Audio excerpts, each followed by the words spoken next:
ನಮಸ್ಕಾರ ಪ್ರೀತಿಯ ವೀಕ್ಷಕರಿಗೆಲ್ಲ ಮನೆ ಗೃಹಿಣಿ ಚಾನಲ್ಗೆ ಸ್ವಾಗತ.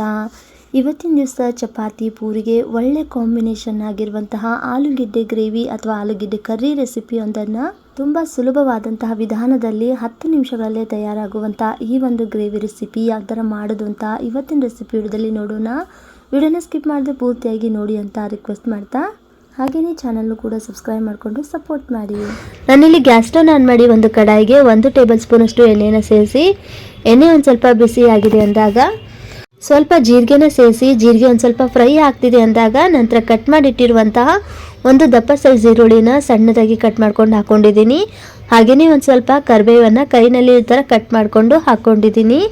ಚೆನ್ನಾಗಿದ್ದೀನಿ. ಇವಾಗ ಮಿಕ್ಸ್ ಮಾಡ್ಕೊಳ್ತಾ ಫ್ರೈ ಮಾಡ್ಕೊಳ್ಬೇಕಾಗುತ್ತೆ.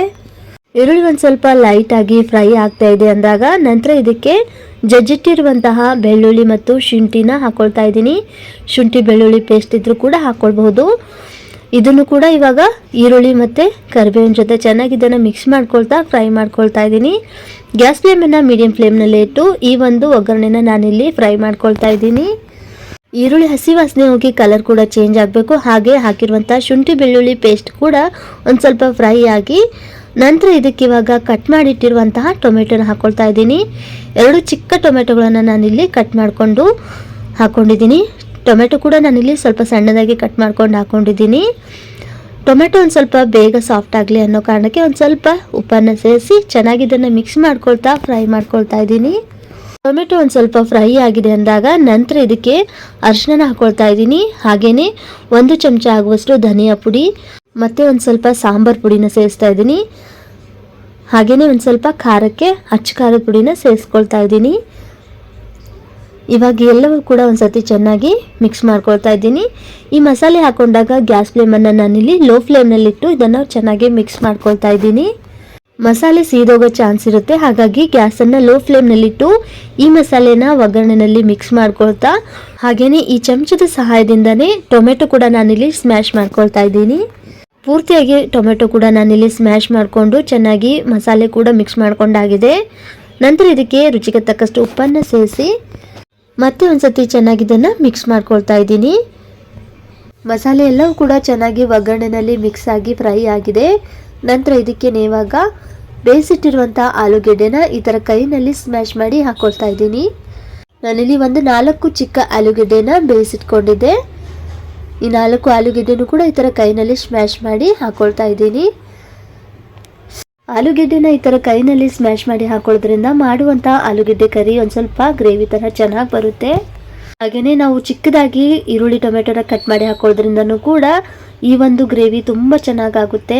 ಆಲೂಗೆಡ್ಡೆ ಗ್ರೇವಿ ಅಥವಾ ಕರಿ ಅಂತಲೇ ಕರಿಬೋದು. ಪೂರ್ತಿಯಾಗಿ ಮಸಾಲೆ ಒಗ್ಗರಣೆಯಲ್ಲಿ ಹಾಕಿರುವಂಥ ಆಲೂಗಡ್ಡೆ ಎಲ್ಲವೂ ಕೂಡ ಚೆನ್ನಾಗಿ ಮಿಕ್ಸ್ ಮಾಡ್ಕೊಂಡಾದ ನಂತರ ಚೆನ್ನಾಗಿ ಕಾಯಿಸಿರುವಂಥ ನೀರನ್ನು ಹಾಕ್ಕೊಳ್ತಾ ಇದ್ದೀನಿ. ನೀರು ಹಾಕಿ ಒಂದ್ಸತಿ ಚೆನ್ನಾಗಿ ಮಿಕ್ಸ್ ಮಾಡಿಕೊಂಡು ಹದ ನೋಡಿಕೊಂಡು ಇನ್ನೂ ಸ್ವಲ್ಪ ನೀರು ಬೇಕಂದರೆ ಆ್ಯಡ್ ಮಾಡ್ಕೊಳ್ಬೋದು. ಫಸ್ಟ್ ಒಂದ್ಸತಿ ನಾನಿಲ್ಲಿ ಸ್ವಲ್ಪ ನೀರನ್ನು ಸೇರಿಸಿ ಚೆನ್ನಾಗಿ ಮಿಕ್ಸ್ ಮಾಡಿಕೊಂಡು ನೋಡಿ ಈ ಒಂದು ಕನ್ಸಿಸ್ಟೆನ್ಸಿಯಲ್ಲಿ ಇದೆ. ಇದಕ್ಕೆ ನಾನಿಲ್ಲಿ ಇನ್ನೊಂದು ಸ್ವಲ್ಪ ನೀರನ್ನು ಸೇರಿಸ್ಕೊಳ್ತಾ ಇದ್ದೀನಿ. ಒಂದು 3 ನಿಮಿಷಗಳ ಕಾಲ ಆದರೂ ಚೆನ್ನಾಗಿ ಇದನ್ನು ಕುದಿಸ್ಕೊಳ್ಬೇಕಾಗುತ್ತೆ. ಕುದಿಸ್ಕೊಳ್ಳೋ ಟೈಮ್ನಲ್ಲಿ ನೀರು ಕುದೀತಾ ಒಂದು ಸ್ವಲ್ಪ ಕಡಿಮೆ ಆಗುತ್ತೆ, ಗಟ್ಟಿ ಅದಕ್ಕೆ ಬರುತ್ತಲ್ವ. ಹಾಗೆಯೇ ಇದು ಒಂದು ಸ್ವಲ್ಪ ತಣ್ಣಗಾದಾಗ ತೀರಾ ಗಟ್ಟಿಯಾಗೋಗೋ ಚಾನ್ಸಸ್ ಇರುತ್ತೆ.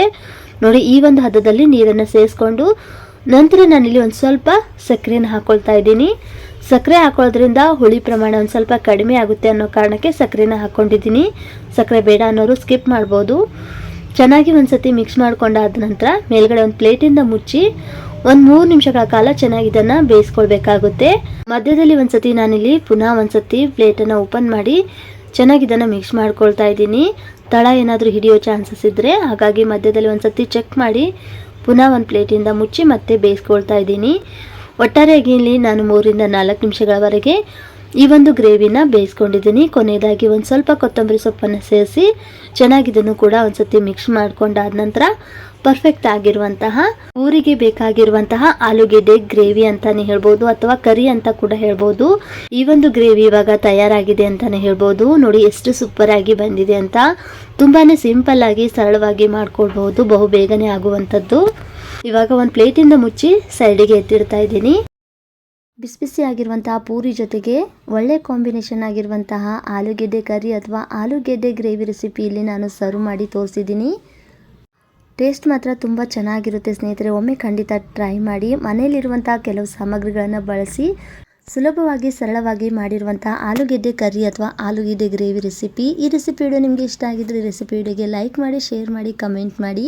ಹಾಗೆಯೇ ಮನೆ ಗೃಹಿಣಿ ಚಾನಲ್ನು ಕೂಡ ಸಬ್ಸ್ಕ್ರೈಬ್ ಮಾಡಿಕೊಂಡು ಸಪೋರ್ಟ್ ಮಾಡಿ. ಧನ್ಯವಾದಗಳು.